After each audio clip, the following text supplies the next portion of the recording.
Саламатсыздарбы, урматтуу теле көрүүчүлөр. Сиздер Фин Сабат теле берүүсүн көрүп жатасыздар. Биз бүгүн балдар менен финансылык сабаттуулук тууралуу кантип сүйлөшүү керектиги жөнүндө кеп кылабыз. Бул өтө маанилүү тема. Себеби биздин балдарга карызга батпай, келечекте өз каражаттарын башкарууну жана чыгымдарды туура жүргүзүүнү үйрөтөт. Биз сиздерге балдар менен ишти кантип алып баруу керектигин, бул процессти кызыктуу өткөрүүнү, андан балаңыз көп маалымат алаарын айтып беребиз. Андыктан пайдалуу кеңештерди жазып олтуруңуз. Биздин берүү балаңызга финансы маселесинде билим берүүдө мыкты башат болуп берет. Анда баштадык. Бул үй-бүлө жаңы сыналгы сатып алууну пландап жатат. Ата-энелер сатып алууга балдарды да аралаштырып, төмөнкү суроолордун алкагында талкуу жүргүзсө болот. Бизге сыналгы эмне үчүн керек? Жаңы сыналгыга канча каражат сарптай алабыз? Жаңы сыналгы сатып алууда каражатты үнөмдөө үчүн эмне кыла алабыз? Жаңы сатып алган буюм биздин үй-бүлө үчүн канчалык маанилүү? Сыналгы биздин үй-бүлө үчүн канчалык маанилүү? Мындай суроолор балдарда жаңы буюмду эмнеге сатып алып жатканын түшүнүүгө жана чечим кабыл алууда кандай финансылык факторлорду эске алуу керектигине жардам берет. Мындан тышкары ата-энелер балдарына кандай сыналгы сатып алса ыңгайлуу, анын үлгүлөрүн тандоого, бааларын салыштырууга жардам сураса болот. Бул балдардын туура чечим чыгаруусуна жардам берет. Бул аракет балдардын финансылык сабаттуулугун арттыруу менен катар, алардын туура чечим кабыл алуу жөндөмүн калыптандырат. Ооба, сүйлөшүп түшүндүрүп турам. Акча деген эмне экенин, кайдан келгенин жана аны кантип башкаруу керектигин үйрөтөм. Мисалы, балам жакшы окуганына биз акча беребиз.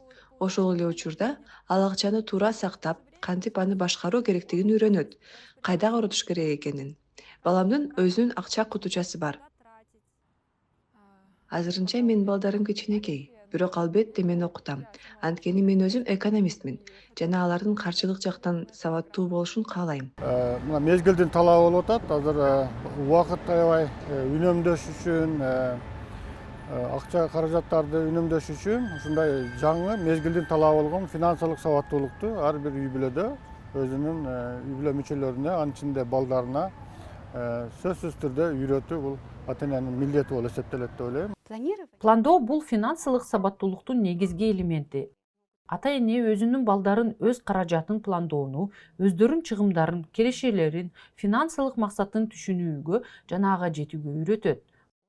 Бул жөн гана каражаттын туура пайдалануу эмес, акчаны башкаруу жөндөмүн да жогорулатат. Балдарга финансылык пландоого жардам берүүдө аларга өздөрүнүн финансылык максаттарын, киреше чыгашалары тууралуу тизме түзүп чыгууну сунуштаңыз. Бул сатып алган буюмдары, көңүл ачууга сарптаган каражатты, белектери жана башка буюмдар болушу мүмкүн. Мындай кадам менен сиз балаңызга бир айда канча каражат сарпталаарын жана акчаны үнөмдөө үчүн эмнелерди эске алуу керектигине көмөктөшкөн болосуз. Ата-эне чыгымдарды пландоону үй-бүлөлүк бюджетке карап үйрөтсө болот. Алар балдардын баардык каалоолорун дайыма эле орундалбай тургандыгын түшүндүрүшү зарыл. Айрым учурда зарыл керектүү гана буюмдарга сарптап, каалаган каалоолорду кийинкиге калтыруу талап кылынат. Балдарга каалоо менен зарыл буюмдун алуунун айырмачылыгын жеткирүү туура кадам. Каражат топтоо финансылык сабаттуулукта маанилүү. Балдарга акчаны сактоо жана топтогон каражатын башкарууну үйрөтүү керек. Топтогон каражат каржылык маселени чечүүгө жардам берерин түшүнүү зарыл. Мисалы, чоң эмерек сатып алуу, жогорку окуу жайга тапшыруу же турак жай сатып алууга жана башка. Ата-энелер балдарга банкта эсеп ачып, балдар депозитин ачып колдоп турса болот. Алар ошондой эле каражатты суусундуктарга, таттууларга коротпой, сарамжалдуу пайдаланууга, чоң буюм алууга каражатын топтоону да айтып турушу керек. Мисалы, финансылык максатка жетүүгө жардам берген атайын сактоочу кутуларды пайдаланса болот.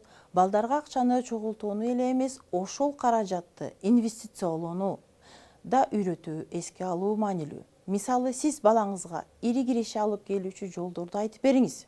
Акцияларды сатып алуу, кыймылсыз мүлккө инвестиция жасоо жана башка жолдор. Бирок балдарды акчаны топтоону үйрөтүүдө эң негизги нерсеге көңүл буруу керек. Ал топтогон каражатты туш келди сарптоодо жоопкерчиликтүү сезе билиши абзел. Балдарга финансылык сабаттуулукту айтып берүүдө банк жана банк системасы тууралуу түшүнүк бериңиз. Банк бул элге акчаларын сактоого жана пайдаланууга жардам берген уюм. Банк эсептеринин ар кыл түрү бар. Сактык эсептери, депозиттик эсеп жана башка. Сактык аманат эсепте жана депозитте адам салган каражаттын пайыздык үлүшүн алып турса болот. Жана банктык эсептерди тереңирээк түшүндүрүү үчүн балдар менен бул багыттагы ар кандай оюндарды ойносо болчудай. Банк эсептери кандай иштейт жана алар эмне үчүн пайдалуу, ыңгайлуу? Мисалы, балага өзүңүздүн сактык аманат эсебин ачууну сунуштаңыз. Ал эсепке ар аптада акча салып турсун.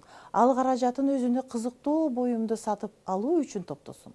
Мындан тышкары, балаңызга банк карталары менен төлөм жүргүзүүнү үйрөтө кетиңиз. Ошондой эле чыгым, киреше тууралуу маалымат алып туруу үчүн банктык эсептерди онлайн режимде текшерүүнү да үйрөтүңүз. Балдар, банк бул абройлуу уюм, бирикме экендигин жеткирүүнү унутпаңыз. Андыктан ата-энелер балдарга банк карталарын, банк эсептери менен иштөөнү да үйрөтүшү керек. Ошондой эле шылуундардан алыс болуп, каражатты коргоп калуу тууралуу да маалымат берүү талап кылынат. Балдарга насыят тууралуу айтып берсеңиз, карызга кептелип калбоо үчүн белгилүү бир кырдаалда ар кандай кадамдарга баруу жолдору тууралуу да кеп салсаңыз. Балдар салык деген эмне экенин билиши керек. Ал кандай тартип менен иштейт? Салык коом үчүн канчалык пайдалуу? Маалымат берүү зарыл. Объясните, что Салык өкмөт тарабынан саламаттыкты сактоо, билим берүү жана коопсуздук тармагынын каржылоого жумшалчу каражат экендигин айтып бериңиз. Салык коомго кандай пайда алып келерин жана ар бир адам салык төлөөгө милдеттүү экендигин түшүндүрүңүз. Оюн жана көнүгүүлөр финансылык сабаттуулукту бекемдөөдө мыкты ыкма. Мисалы төмөндөгүдөй оюн көндүмдөр.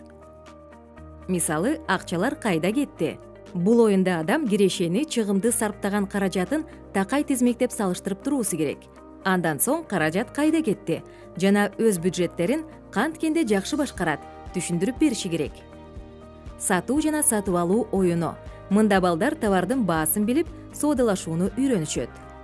Мында алар базар кандай тартипте иштеп жатканын жана бааны өзгөртүү алардын бюджетине кандай таасир берет көрүшөт.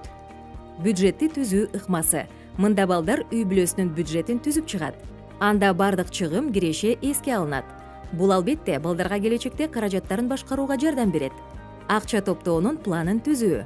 Мында балдар канча каражат топтоону түшүнөт жана аны кайдан табат ойлонот.